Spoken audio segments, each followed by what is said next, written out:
Caminos del Viento. Voces y silencios de los derechos humanos.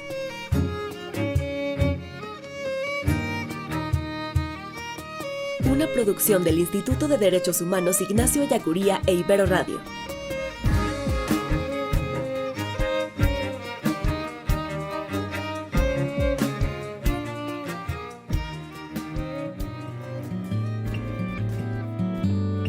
Bienvenidos y bienvenidas a Caminos del Viento.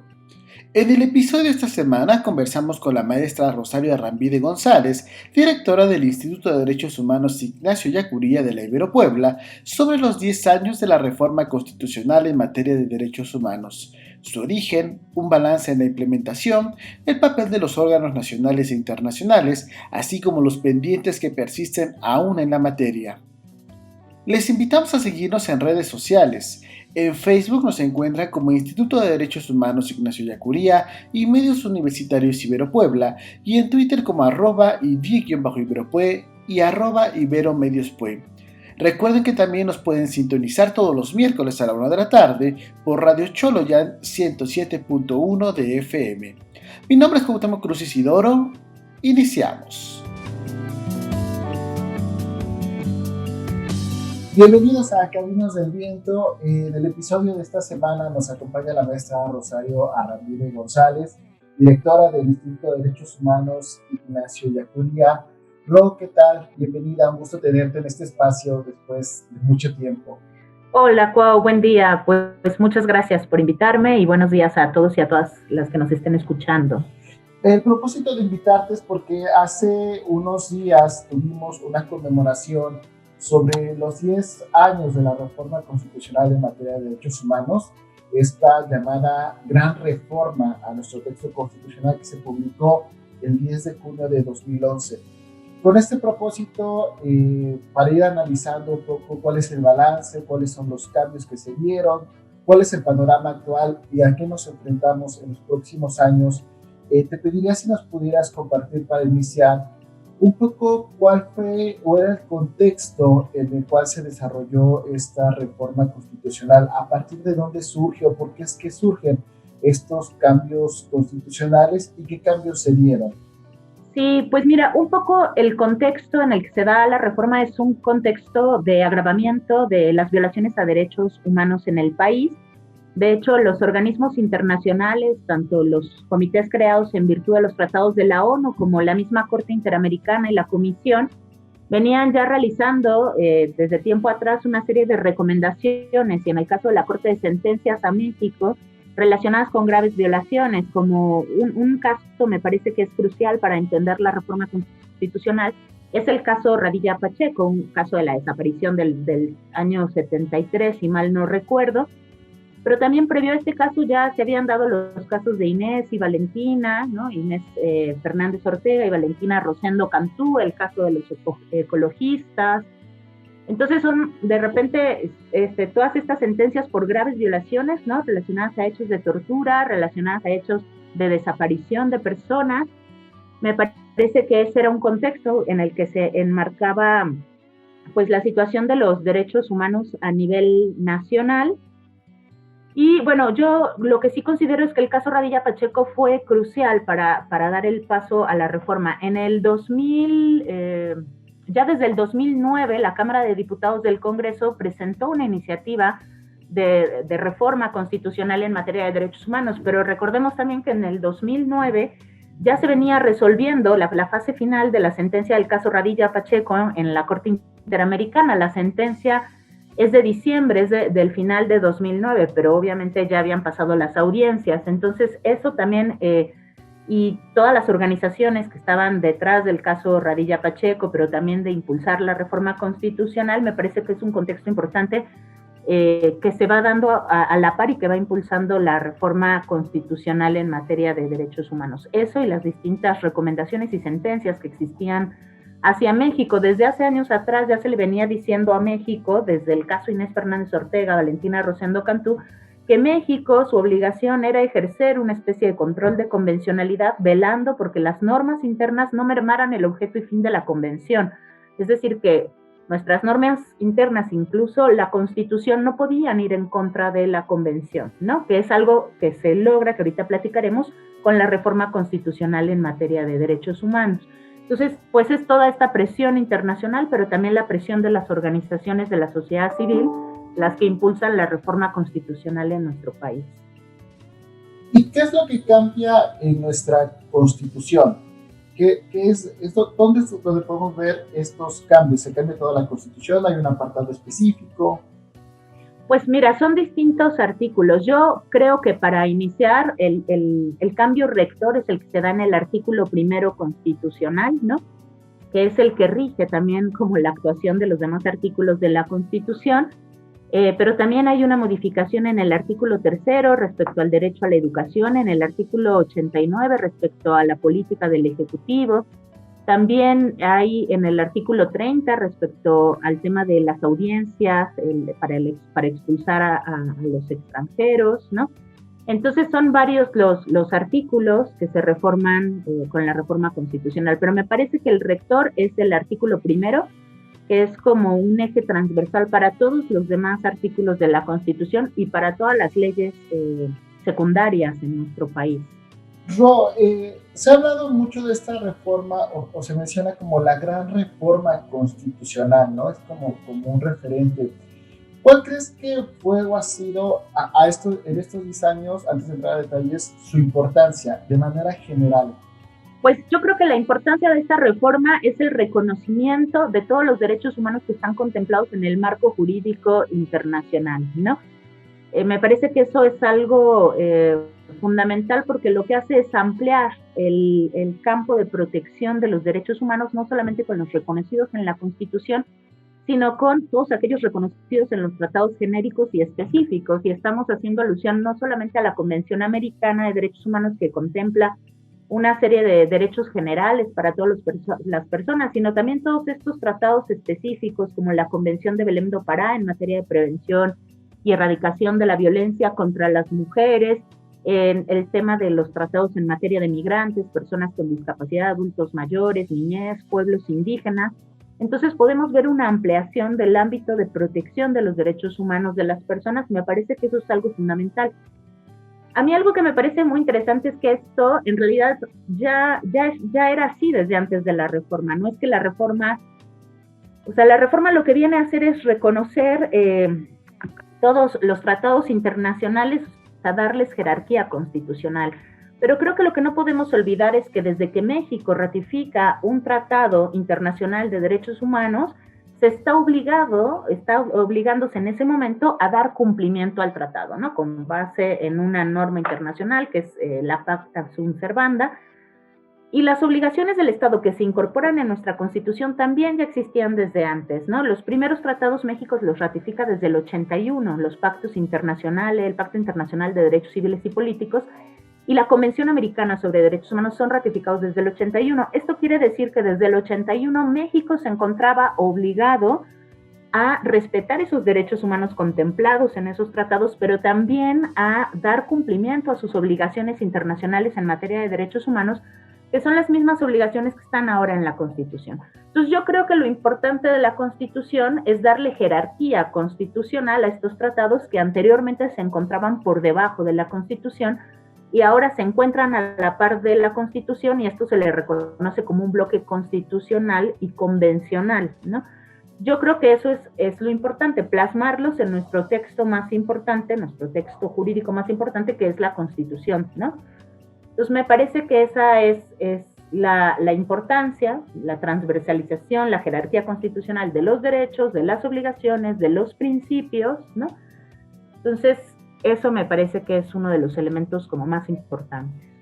Ahorita ya nos mencionabas que uno de estos cambios es el reconocimiento de los tratados internacionales a la par del texto constitucional. ¿Qué significa esto para las personas o en qué nos beneficia en materia de derechos humanos? Y a lo mejor un paso antes. Yo me acuerdo en mis clases de civismo, a la primaria, secundaria, te decía que a través, si no mal recuerdo, del artículo 133, que los tratados internacionales que firmara México y ratificara el Senado, iban a ser parte de la Constitución. ¿Qué cambio hay entre esto que existía y ahora que esté en un artículo o en el artículo primero? ¿No? Entiendo que ya hay como una par ahí en la Constitución. Y más allá de esto, ¿qué otras implicaciones tendría? Pues el colocarlos en el artículo primero es como el eje rector a través del cual se tienen que interpretar todas las disposiciones de la Constitución política, ¿no? Pero es que antes de la reforma constitucional, en realidad los tratados se encontraban por debajo de la Constitución, ¿no? Estaba la Constitución, los tratados, las leyes generales, ¿no? Ahora con la reforma constitucional, los tratados están a la par de la Constitución. ¿Esto qué implicaciones tiene? Tiene las implicaciones, por ejemplo, en las normas de derecho internacional, que no se podría, esto ya existía, pero no se debería invocar el derecho interno, ¿no? Para justificar la violación a un tratado internacional. Entonces, ahora esto no podría hacerse porque se encuentran como a la par, ¿no? Y recordemos que el artículo primero contiene un principio que es el principio pro persona, y el principio pro persona implica aplicar la norma más amplia o la interpretación más amplia cuando se trate de proteger derechos, o aplicar la norma o la interpretación más limitada cuando se trate de restringirlos, es decir, hacer una aplicación a favor de la persona. ¿Esto qué quiere decir? Que si los tratados, la Constitución se encuentran a la par, entre estos dos se tendrá que elegir aquella que dé una protección más amplia, sean los tratados o sea la Constitución. Eso es lo que hace el principio pro persona, y esa es la importancia del artículo primero con la reforma constitucional.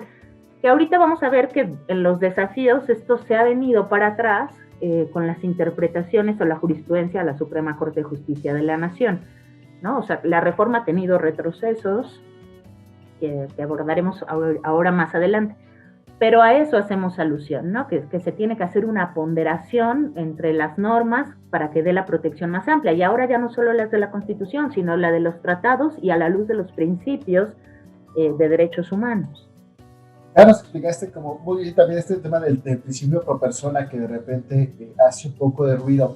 Ahora nos podrías contar un poco sobre cuáles son las obligaciones del Estado y qué implicaciones tienen estas 4 obligaciones que se marcan. Sí, pues las obligaciones del Estado que se incorporan en el mismo artículo primero constitucional son promover, respetar, proteger y garantizar los derechos humanos. Esas son las 4 obligaciones generales, ¿no? ¿Esto qué implica? Pues que para promover el Estado tiene que adoptar una serie de medidas para prevenir las violaciones a derechos humanos, para promover su difusión, el conocimiento por parte de la población. El respeto, pues implica que las autoridades tienen que abstenerse de cualquier acto u omisión que tenga como consecuencia una violación a derechos humanos, es decir, es una obligación negativa que implica un no hacer por parte del Estado, y que se relaciona el respeto con la protección, porque la protección implica que el Estado, además de abstenerse, tiene que velar o garantizar que particulares no violen derechos humanos, ¿sí? Entonces, ahí hay una responsabilidad indirecta del Estado con relación a los hechos de particulares. Y garantizar es una obligación también general muy amplia que implica deberes especiales que están en la misma Constitución y que son prevenir las violaciones en caso de que se cometan, investigar las violaciones con una serie de elementos de imparcialidad, prontitud, oficiosidad, etcétera. Pero además de investigarlas, tiene que llevar a cabo la captura, enjuiciamiento o sanción de los responsables. Tiene además que reparar el daño, que es otro de los deberes que se desprenden de la garantía, y esa reparación no es solamente una cuestión de indemnización, sino tiene que ser una reparación integral que está compuesta por 5 medidas, ¿no? Que son la restitución de los derechos, la rehabilitación, las medidas de no repetición, la indemnización y las medidas de satisfacción o dignificación de la memoria de las víctimas.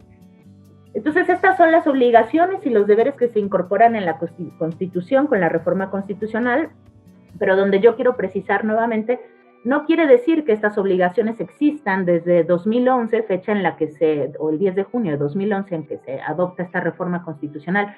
Estas obligaciones existían desde antes. Si nosotras leemos la Convención Americana sobre Derechos Humanos o el Pacto Internacional de Derechos Civiles y Políticos y otros tratados ratificados por México en el 81, Esas obligaciones están en el texto de estos tratados. Y si México los ratificó, México se compromete a dar cumplimiento a esas obligaciones que ahora se colocan en nuestro texto constitucional y que implican, pues regular la actuación de todas las autoridades en cualquiera de los niveles niveles y poderes, ¿no? Ya sea en el ámbito federal, en el ámbito estatal, en los ámbitos municipales, pero también en el poder legislativo, ejecutivo y judicial. Cualquier servidor público está comprometido con esas obligaciones. Ahora, antes de entrar al tema del papel de los órganos autónomos, ahorita se hace mención del papel que ha tenido la Suprema Corte de Justicia de la Nación. En estos 10 años, ¿cómo podrías valorar esta actuación en la interpretación de los derechos humanos, de la propia interpretación de la Constitución? ¿Si ha habido avances en este reconocimiento o hay aún todavía algunas resistencias por parte de la Corte, que en teoría se supone que es este máximo órgano que va a interpretar la Constitución? Pues mira, es bien interesante porque ha habido avances, pero también ha habido retrocesos, ¿no? Está la reforma constitucional, después viene la Suprema Corte de Justicia de la Nación con la resolución del expediente Varios 912-2010, que es la resolución de la supervisión de sentencia del caso Radilla Pacheco, que en realidad se resuelve más adelante ya con la reforma constitucional. Ahí, ¿qué sucede? O sea, al hacer hay una interpretación de la reforma constitucional en sentido favorable y en sentido no favorable. ¿Qué fue lo no favorable? La Corte lo que establece es que las sentencias de la Corte Interamericana serán obligatorias para México solamente en el caso de aquellas que vayan dirigidas a México, ¿no? Esto es un retroceso, porque si tenemos una reforma constitucional que lo que hace es traer los tratados internacionales, habría que entender que los tratados internacionales tienen una extensión a lo que se le conoce como jurisprudencia a la Corte, ¿no? La Corte Interamericana ha reconocido que su jurisprudencia es una extensión de los tratados. Es como una forma de extender los tratados porque es la forma en que la Corte interpreta el alcance de las disposiciones de la Convención. Y esto lo dice la Convención Americana, tratado ratificado por México y obligatorio. Entonces, la reforma no solo trae los tratados internacionales, sino que trae consigo la interpretación de esos tratados, la extensión que es la jurisprudencia. Esto quiere decir que entonces esa jurisprudencia tendría que ser obligatoria para México, no los puntos resolutivos de la sentencia, sino la jurisprudencia, la interpretación que la Corte hace de las disposiciones del tratado, es decir, de los derechos, ¿no? ¿Qué hace entonces la Suprema Corte de Justicia en el expediente Varios 912-2010, pero que se resuelve después de la reforma? Decir que no, que solamente la jurisprudencia en el caso de México será obligatoria para las autoridades. Eso es un retroceso a todos luces, ¿sí? Porque cualquier interpretación de la Corte que venga de una sentencia, sea contra Chile, ¿no? Es una interpretación de la disposición. Entonces ahí tenemos un retroceso, pero bueno, además de eso hay toda una interpretación de las distintas disposiciones del artículo primero.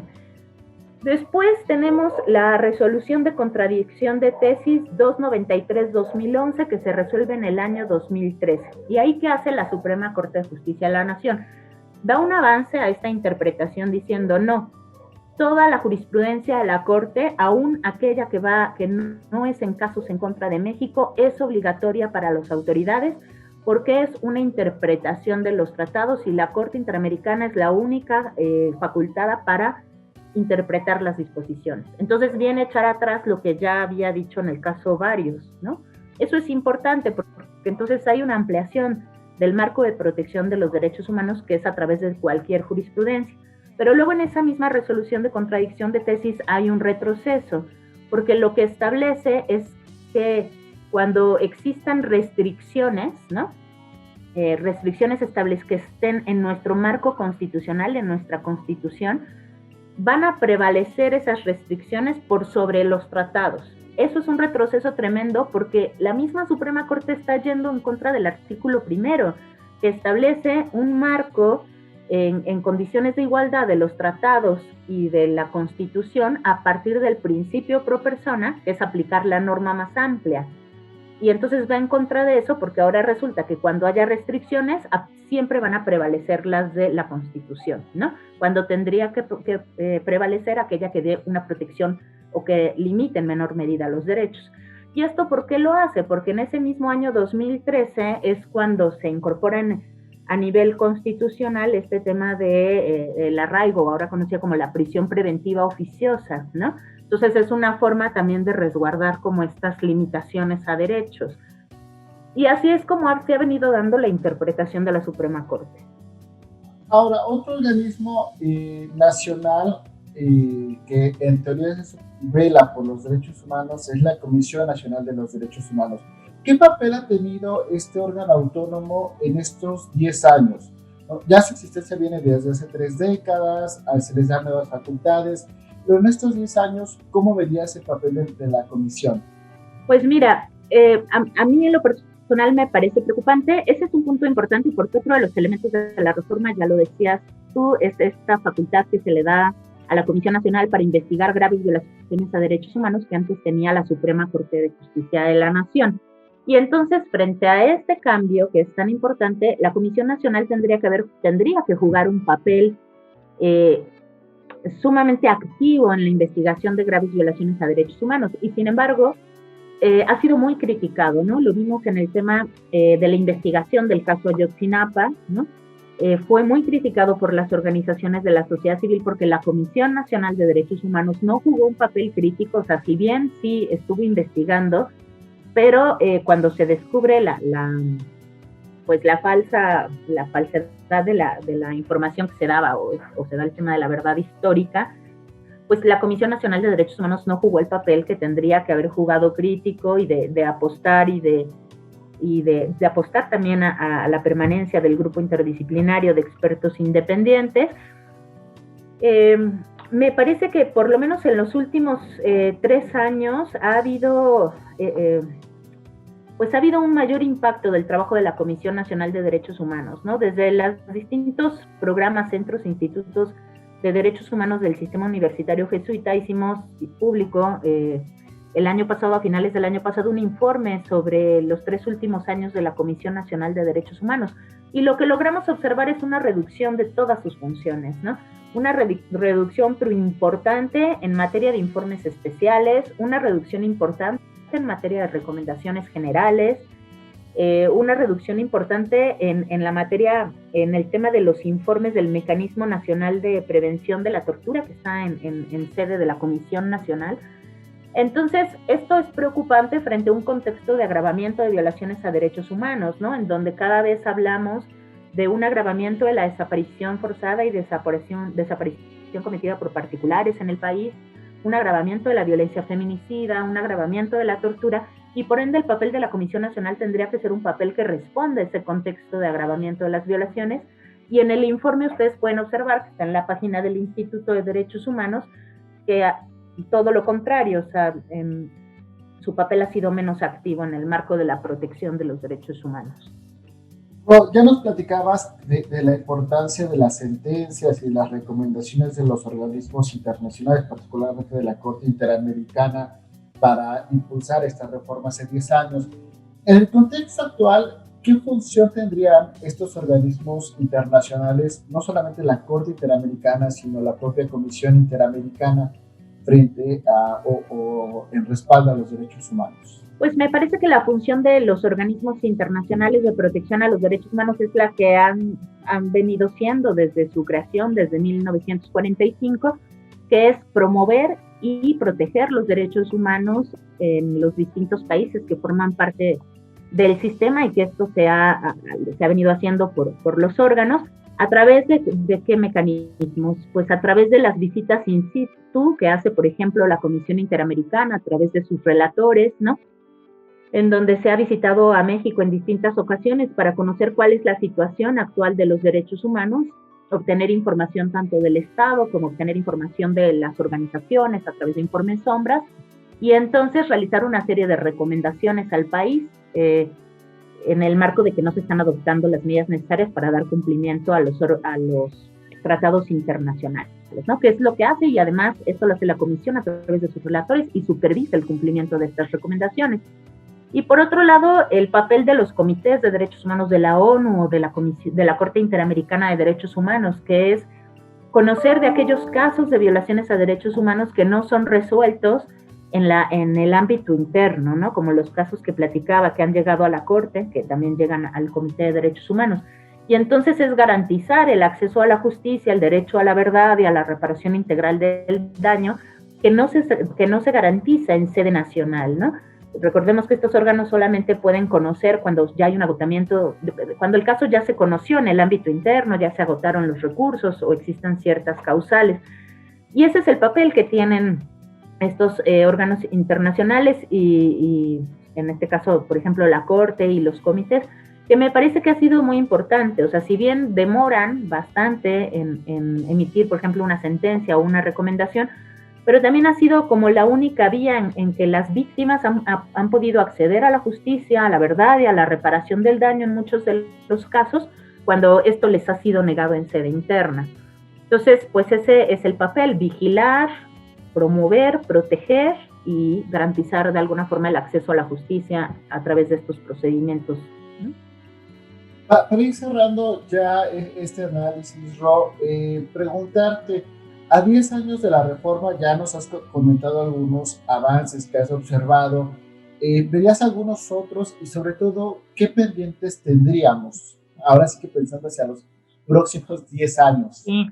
Pues mira, avances yo veo muchos en materia legislativa. Yo creo que avances son la adopción de la Ley General de Víctimas. Ese es un avance importante en el marco de la reforma. La adopción de la Ley General sobre tortura, la adopción de la Ley General en materia de desaparición forzada, desaparición cometida por particulares. Esos son avances legislativos importantes, ¿no? La creación del Sistema Nacional de Búsqueda de Personas. En avance legislativo. En avance en cuanto a los operadores de justicia, yo creo que un avance es que cada vez existe una mayor práctica por parte de los operadores de justicia, sobre todo en el ámbito judicial, a utilizar estos tratados internacionales, a utilizar esta interpretación jurisprudencial de la Corte Interamericana o interpretación también de la Comisión Interamericana.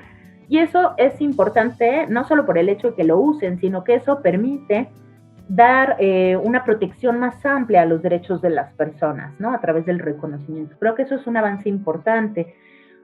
Pero me parece que pues hay muchos retos, ¿no? Por ejemplo, un reto sería que si bien tenemos estas leyes, las leyes son necesarias, las leyes no son suficientes, ¿no? Entonces se requiere una implementación adecuada de las leyes, o sea, bajar las leyes a la realidad, hacerlas una realidad. Y eso vemos que no es así, ¿no? Habría que revisar cuántos estados no han hecho una armonización de estas leyes generales. Tal es el caso de Puebla, que ha sido, el Congreso del Estado de Puebla ha sido totalmente omiso y no ha armonizado la ley general en materia de desaparición forzada de personas, desaparición cometida por particulares. Entonces, hablamos de una desigualdad, ¿no? entre los estados, porque hay estados que sí tienen su marco jurídico y que lo han estado implementando, pero hay estados que no, como el caso de Puebla, ¿no? Creo que ese es un gran desafío, reforzar todas las políticas públicas en materia de prevención y protección de derechos humanos. Y pues un gran desafío y que tiene que ver con cómo hacer realidad la reforma es el contexto actual. O sea, si vemos el contexto, pues vemos que existe un agravamiento de las, valga la redundancia, graves violaciones a derechos humanos, la desaparición, la tortura, los feminicidios, la violencia contra las mujeres, el despojo del territorio de los pueblos indígenas. Ese sería otro retroceso. El proyecto que se está haciendo del Tren Maya, ¿no? Ese es un retroceso que además es contrario a la reforma constitucional, contrario al convenio 169 de la OIT, ¿no? Y que además no se está garantizando, pero para nada, el derecho a la consulta con sus elementos o sus dimensiones, ¿no? Ese sería un retroceso más. Entonces, me parece que el reto está en las políticas, en los programas y en hacer realidad el ejercicio, goce y garantía de los derechos humanos, ¿no? Porque vemos un agravamiento de las violaciones a derechos humanos.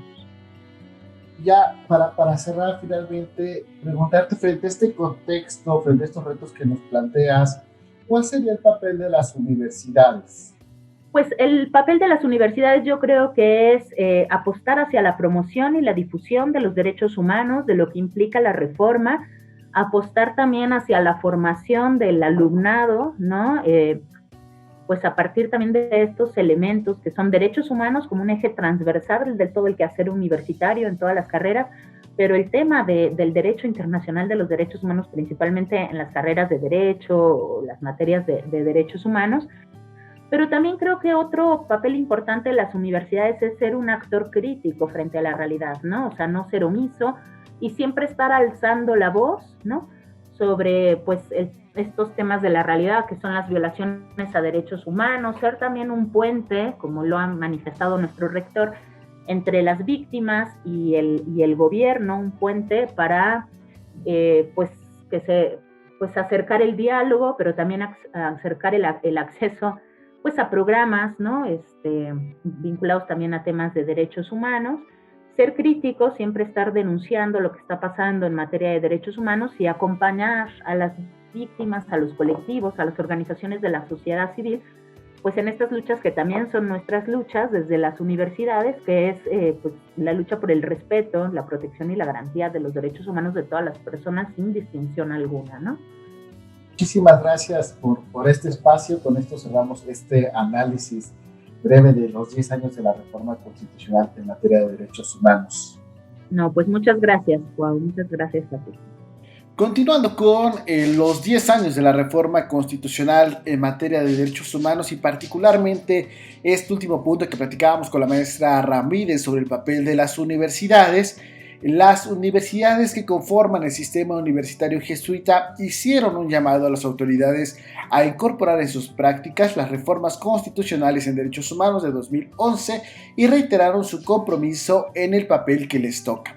A través de un comunicado, las universidades del SUG manifestaron lo siguiente: reformas constitucionales y legales regresivas al avance de los derechos humanos en México, discursos y acciones que indican poca independencia de la Comisión Nacional de los Derechos Humanos respecto del gobierno federal, así como la recurrencia a estrategias legales para incumplir las obligaciones del Estado, forman parte del panorama en el país en el marco del 10º aniversario de la Reforma Constitucional de Derechos Humanos.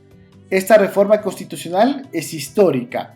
Consistió en la modificación de 10 artículos de la Constitución Política de los Estados Unidos Mexicanos con el fin de incluir conceptos básicos, dotar de facultades a distintas instituciones y hacer que los derechos humanos crucen todos los contenidos de la Carta Magna. Una de las modificaciones principales en 2011 fue la del artículo 1, la cual reiteró la importancia de los tratados internacionales que ha firmado México relacionados con los derechos humanos e incluyó métodos para su interpretación, así como principios y obligaciones al respecto. Los artículos 3 y 18 incluyen a los derechos humanos dentro de los objetivos de la educación y del sistema penitenciario respectivamente. La fracción 10ª del artículo 89 incluye a los derechos humanos como uno de los principios que conduce la política exterior. Adicionalmente, fueron modificados los artículos 11, 15, 33 y 29, este último que prevé criterios estrictos para la suspensión de garantías y la restricción de derechos. Por su parte, el artículo 97 constitucional elimina la facultad de investigación de violaciones graves a derechos humanos que previamente tenía el Poder Judicial de la Federación y se la otorga a la Comisión Nacional de los Derechos Humanos. Finalmente, el artículo 102, apartado B, amplía las facultades y la competencia de la CNDH, reconoce su autonomía, perfecciona los principios para elegir a quien ocupa la presidencia y el Consejo Consultivo y prevé las consecuencias por la no aceptación de recomendaciones. A 10 años de esta reforma, reconocemos los avances en la interpretación judicial de los derechos humanos, la inclusión del contenido de varios tratados en las leyes generales posteriores, como la de las personas con discapacidad, niños, niñas y adolescentes, tortura y desaparición, y las formas en las que el lenguaje y sentido de los derechos humanos han permeado en la sociedad. Sin embargo, vemos con preocupación algunas tendencias regresivas que afectan el sentido y el fin de la reforma constitucional. Entre otras, se encuentra la ampliación del catálogo de delitos susceptibles de prevención preventiva oficiosa, la reforma a la Ley Orgánica de la Fiscalía General de la República, la inclusión de la figura del PIN parental la exclusión de los derechos de las mujeres y la extensión por tiempo indefinido de la presencia militar como política de seguridad pública en el país. También preocupan algunas acciones de la CNDH que denotan poca independencia del Poder Ejecutivo Federal, así como la reducción de presupuesto en fondos y fideicomisos que tienen un impacto directo en temas de derechos humanos como los referentes a las víctimas, personas defensoras de derechos humanos y periodistas y mujeres, entre otros. Finalmente, rechazamos el uso de artilugios legales por parte de diversas autoridades para incumplir las obligaciones para prevenir, investigar, sancionar y reparar las violaciones de los derechos humanos. Ante la persistente crisis en este tema, la impunidad y la corrupción, las universidades que integramos el sistema universitario jesuita en México reiteramos nuestro compromiso de incorporar los principios y estándares más altos de derechos humanos en la investigación, el acompañamiento y la asesoría a personas víctimas de violencias, en la enseñanza y la práctica docente, así como en las acciones de incidencia que realizamos para que sea una realidad cotidiana el contenido y espíritu de esta reforma. Asimismo, llamamos a las autoridades de todos los niveles a reforzar su compromiso para hacer de esta reforma sea una realidad en nuestro país que tanto lo necesita. Firman los programas y las universidades jesuitas el 10 de junio de 2021. Así tenemos el posicionamiento de las universidades jesuitas en este marco de los 10 años de la reforma constitucional en materia de derechos humanos. Ahora, para cerrar este capítulo de Caminos del Viento, escuchemos el segundo testimonio de la campaña Pasos que Tejen Historias. En esta ocasión conoceremos la historia de Marta, una madre nicaragüense acompañada por la red en sus trámites migratorios. Estas y otras historias son las que acompañan la red de atención de la Red Jesuita con Migrantes de Centroamérica y Norteamérica. Soy Marta, soy de Nicaragua y tuve que emigrar a Costa Rica a trabajar porque no tenía dinero para mantener a mis hijas. Entramos al país con una visa por 15 días. Mi idea era regresar, pero en mi país habían muchos problemas y decidí quedarme. Cuando mis hijas empezaron a estudiar, fue necesario regularizarnos para tener acceso a la educación, pero los trámites son costosos. No me alcanzaba para comer y pagar esos documentos. Esto nos generó muchos problemas, pero gracias a Dios me di cuenta del servicio jesuita a migrantes acá en Costa Rica y afortunadamente me pudieron ayudar. Fui y hablé con ellos, les expliqué mi situación económica, que yo recolecto café en este país en la zona rural y el dinero que entra es para el gasto diario. Afortunadamente pudieron ayudarme. Tuvimos que regresar a Nicaragua. Allá me ayudaron con la alimentación y el transporte. Además, me asesoraron para sacar los documentos de mi hija. Lo mío no podía aún, pero a la semana de regresar me llamaron y pudimos tramitar por medio del servicio jesuita a migrantes lo que faltaba. Estoy muy agradecida con el servicio jesuita a migrantes, tanto en Costa Rica como en Nicaragua, porque nadie nos ha ayudado tanto como ellos. Espero que cuando mis hijas crezcan y vayan a la universidad, puedan agradecer a estas personas por la ayuda y paciencia que nos han dado, porque esos trámites empeoraron las cosas y para nosotras no ha sido fácil salir adelante. Sin papeles es difícil y más aún siendo madre soltera. A veces no podemos ver más allá de nuestros problemas y nos olvidamos de lo difícil que pueden ser las cosas para todos. Les agradezco por tener un propósito conmigo y con mis hijas. Quiero que ellas se formen en este país y puedan tener un mejor futuro. Ahora me doy cuenta que Dios está donde uno más lo necesita y afortunadamente existen estas organizaciones para ayudar.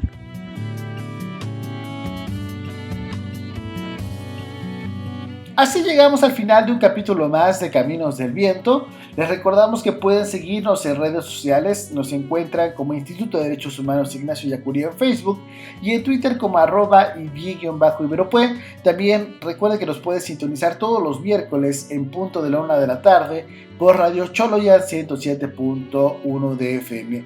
Mi nombre es Cuauhtémoc Cruz Isidoro. A nombre del Instituto de Derechos Humanos Ignacio Ellacuría le agradezco su preferencia. Recuerden que tenemos una cita todos los jueves en punto del mediodía a través de las diferentes plataformas digitales. Hasta la próxima.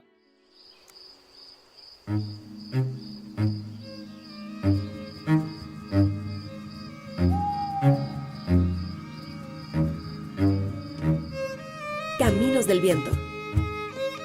Voces y silencios de los derechos humanos.